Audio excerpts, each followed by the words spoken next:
Ni-resign si Vice President Sara Duterte sa iyang mga katungdanan ubos sa Marcos administration.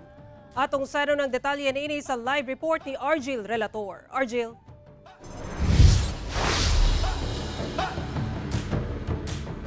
Sara, nagpadangat na sa iyang resignation si Vice President Sara Duterte, isip miyembro sa gabinete sa Marcos Administration, Secretary sa Department of Education o Co-Vice Chairperson sa NTF-ELCAC.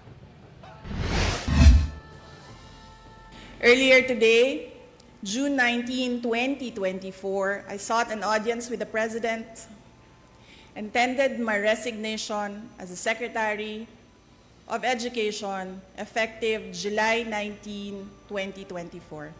I have given my 30-day notice to ensure the proper and orderly transition for the benefit of the next Secretary.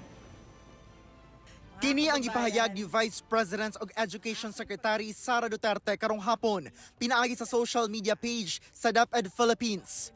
Una niini, nagpagula og impormasyon ang Presidential Communications Office nga alas 2:21 karong hapon dihang naabot sa Malacañang si VP Sara aron ipadangat ang iyang resignation isip miyembro sa gabinete, Secretary sa Department of Education ug Vice Chairperson sa NTF-ELCAC.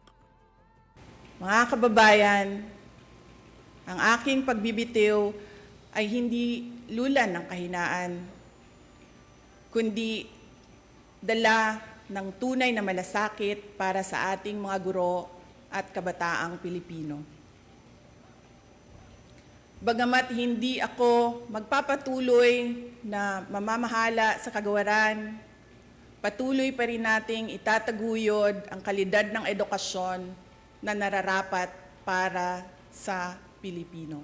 Sa iyang mensahe, gibalikan ni VP Sara ang kaagi sa pagsugod sa iyang termino. Isip DepEd Secretary, duha ka tuig na ang milabay ug ang mga kalampusan niini. Pipila niini ang paglusad sa matatag agenda, ang institutional reform pinaagi sa pagbalambo sa curriculum, pag-accelerate sa basic education infrastructure and facility ug uban pa alang sa learners ug mga magtutudlo. Nagpasalamat si VP Sara sa tanang mitabang aron mahinayon ang mga programa sa DepEd sama sa partner agencies sa national government, LGUs, foreign ug domestic private partners, DepEd officials, teachers ug non-teaching personnel. Sa 2 taon nating pagsasama, ang kwentong nabuo natin ay kwento ng kapit-bisig na pagtaguyod sa adhikaing maitatag ang isang bansang makabata at batang makabansa. Ngunit anumang kwento, kahit gaano kaganda, ay sadyang nagtatapos rin. Sa pag-abli sa bag-ong school year karong Hulyo, gilauman ang nationwide nga pagpatuman sa bag-ong curriculum gikan sa kindergarten hangtod sa grade 10. Kini luyo matud pa sa walay saktong resources alang sa epektibong pagpatuman niini.